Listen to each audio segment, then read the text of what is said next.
今日繼續同大家去分享我嚟到紐西蘭放安息假另外一個好大感受嘅經歷，就係去到一個好黑嘅地方，喺個山嘅上邊，全黑嘅環境去睇星。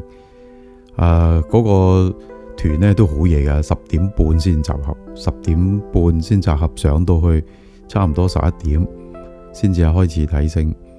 雖然都好攰但係哇，嗰啲星全黑嘅環境裏邊，每一粒都好清楚，滿天都係星，而且連銀河系都可以睇到，哇！真係我人生未試過咁精彩，所以心裏邊不禁喺度讚嘆神創造嘅奇妙同埋偉大。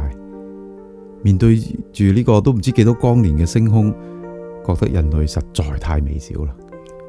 但我又諗起，哇！神真係好愛我哋。叫主耶穌嚟到呢個無邊際嘅星空、無邊際嘅宇宙嘅其中一粒星，就係我哋住呢個地球，嚟到呢度道成肉身，為我哋嘅罪犧牲。神真係好愛我哋，係咁大咁大，諗都諗唔到咁大嘅宇宙，神就係咁樣嚟愛我哋。仲有佢創造咁多星，咁遠嘅星，但係佢又讓我哋用肉眼都睇到，即係我覺得神真係好愛我哋。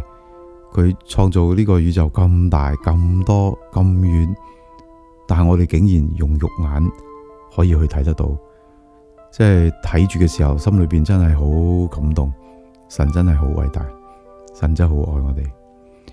咁上到去嗰度係一個天文台嘅觀察站嚟嘅，觀星站嚟嘅，咁所以有啲好勁嘅嗰啲太空嗰啲望遠鏡嘅。咁我哋呢個團有3個唔同嘅望遠鏡可以去睇，咁啊逐個去睇啦。咁但係我同我女都一齊去參觀嘅，大家都有同一個感受。睇完晒嗰3個望遠鏡，有好遠㗎啦、中間啦、近㗎啦。睇完之後，我哋都覺得好似用肉眼睇好睇啲，用望遠鏡望好似好假嘅嗰啲嘢都睇唔到嘅咁。所以我哋都睇，最後我再諗神就係做我哋隻眼去睇佢創造嘅嘢，就係最靚嘅啦。有時神俾我哋知道嘅，我哋明白幾多就已經足夠啦。有時強求要諗多啲，要不斷問神，又或者問神點解啦，又或者要神你俾印記我啦，我先至肯行出呢步。我哋要求太多啦。其實神唔俾我哋睇到嘅，我哋知道嘅，我哋明白嘅就已經足夠噶啦。有時太近睇係好唔清楚嘅，因為呢個都唔係神原本嘅意思。